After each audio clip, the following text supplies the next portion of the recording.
माँ लक्ष्मी का वरदान है बेटी। घर में बेटियां ना हों तो घर वीरान है।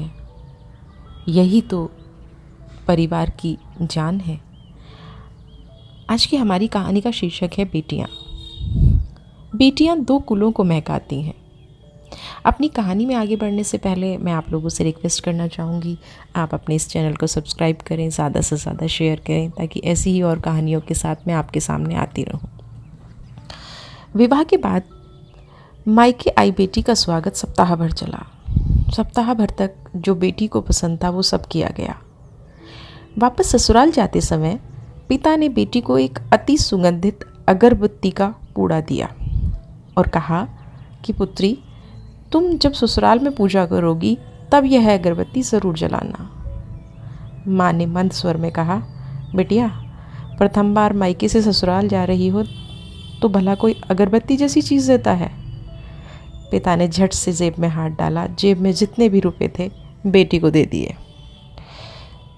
ससुराल पहुंचते ही सासू माँ ने बहू का बैग टटोला और पूछा कि तुम्हारे माँ बाप ने विदाई में क्या दिया है। कुछ विशेष न मिलने पर उनकी नज़र अगरबत्ती के पूड़े पर पड़ी।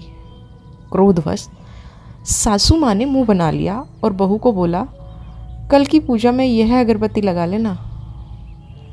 सुबह जब बेटी पूजा करने बैठी, अगरबत्ती का पूड़ा खोला तो उसमें एक चिट्ठी निकली। लिखा था, बेटी, यह अगरबत्ती स्वतः जलती है मगर संपूर्ण घर को सुगंधित कर देती है।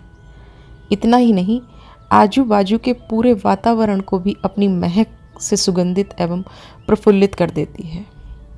हो सकता है कि तुम कभी पति से कुछ समय के लिए रूठ जाओ या कभी अपने सास ससुर जी से नाराज़ हो जाओ, कभी देवर या ननद से भी रूठोगी, कभी तुम्हें किसी की बातें भी सुननी पड़ जाएं या फिर कभी अड़ोसी पड़ोसियों के बर्ताव पर तुम्हारा दिल खट्टा हो जाए।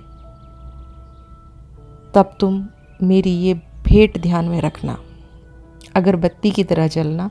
जैसे अगरबत्ती स्वयं जलते हुए पूरे घर को, संपूर्ण परिसर को सुगंधित और प्रफुल्लित कर ऊर्जा से भर देती है, ठीक उसी तरह स्वतः सहन करते हुए ससुराल को अपना मैका समझकर सबको अपने व्यवहार और कर्म से सुगंधित करना और प्रफुल्लित करना।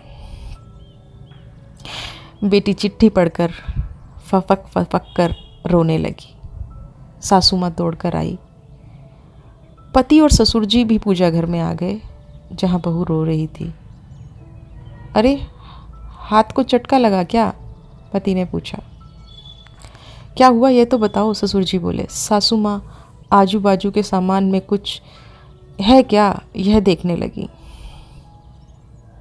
तो उन्हें पिता द्वारा सुंदर अक्षरों में लिखी हुई चिट्ठी नजर आई। चिट्ठी पढ़ते ही उन्होंने बहू को गले से लगा लिया और चिट्ठी ससुर जी के हाथों में दे दी। चश्मा न पहने होने की वजह से चिट्ठी ससुर जी ने बेटे को देकर पढ़ने के लिए कहा। सारी बात समझते ही संपूर्ण घर स्तब्ध हो गया। सासू माँ उच्च स्वर में बोली, अरे ये चिट्ठी फ्रेम करानी है। ये मेरी बहू को मिली है, सबसे अनमोल भेंट है। पूजा घर के बाजू में इसकी फ्रेम होनी चाहिए और फिर सदैव वह फ्रेम अपने शब्दों से संपूर्ण घर और अगल बगल के वातावरण को अपने अर्थ से महकाती रहेगी और अंततः अगरबत्ती का पूड़ा खत्म होने के बावजूद भी